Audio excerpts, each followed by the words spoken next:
Good morning student. आज ये हमारी इलेक्ट्रीशियन सेकेंड ईयर की ईडी की क्लास है ना। और इसमें हम देखने वाले हैं डीओएल स्टार्टर के बारे में। इन क्लासों में हम थ्योरी पार्ट और ईडी पार्ट दोनों को कवर करते हुए चलेंगे। आज हम डीओएल स्टार्टर के बारे में देखने वाले हैं, तो ये इसका पार्ट 1 है। डीओएल स्टार्टर का यदि फुल फॉर्म आपसे पूछा जाए कि डीओएल स्टार्टर का फुल फॉर्म क्या होता है, तो डीओएल स्टार्टर का full form direct online starter होता है। और किसी भी स्टार्टर में, चाहे वो डीओएल स्टार्टर हो, चाहे वो स्टार डेल्टा स्टार्टर हो, चाहे किसी भी प्रकार का स्टार्टर हो, हर स्टार्टर में 2 तरीके की वायरिंग होती है। एक होती है आपकी पावर वायरिंग और एक होती है आपकी कंट्रोल वायरिंग। कौन कौन सी वायरिंग होती है? एक होती है पावर वायरिंग और एक होती है कंट्रोल वायरिंग। पावर वायरिंग क्या कहलाती है और कंट्रोल वायरिंग क्या कहलाती है, इस चीज़ को हम देखते हैं। पावर वायरिंग हम उस वायरिंग को कहते हैं कि जिसमें मोटर में हम 3 फेज सप्लाई को दिया जाता है।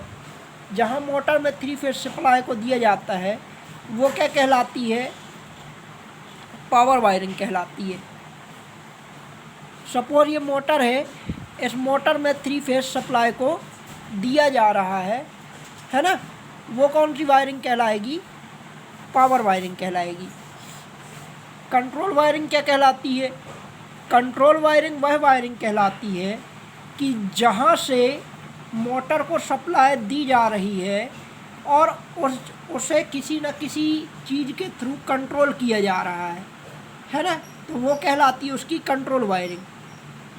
कंट्रोल वायरिंग वो वायरिंग कहलाती है कि जहाँ से मोटर में सप्लाई दी जा रही है 3 फेज की और उस सप्लाई को कंट्रोल किया जा रहा है किसी न किसी के थ्रू, तो वो कहलाती है कंट्रोल वायरिंग। जैसे देखो यहाँ कि एक मोटर है, इसको 3 फेज की सप्लाई दे रहे हैं हम कॉन्ट्रैक्टर के थ्रू।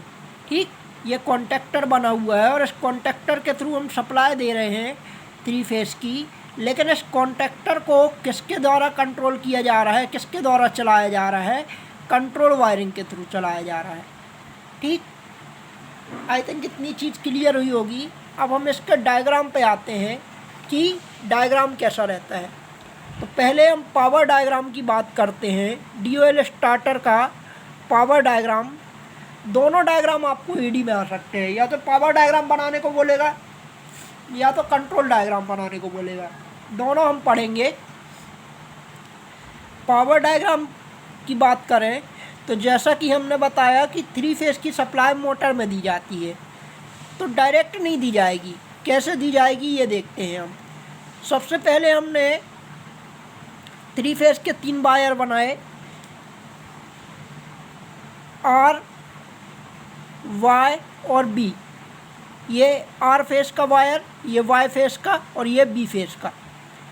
इसके बाद आर वाई बी से उठ के सप्लाई गई कहाँ? ये एमसीबी का साइन है, एमसीबी में सप्लाई गई। आर वाई बी से सप्लाई कहाँ गई? एमसीबी में उठ के आई और एमसीबी से निकल कर किस में आई? ये कॉन्टैक्टरों में आई। ये कॉन्टैक्टर का साइन है। कॉन्टैक्टर में हम जब अभी कंट्रोल वायरिंग पढ़ेंगे तो उसमें हम एनओ और एनसी के बारे में भी देखेंगे कि एनओ क्या है और एनसी क्या है।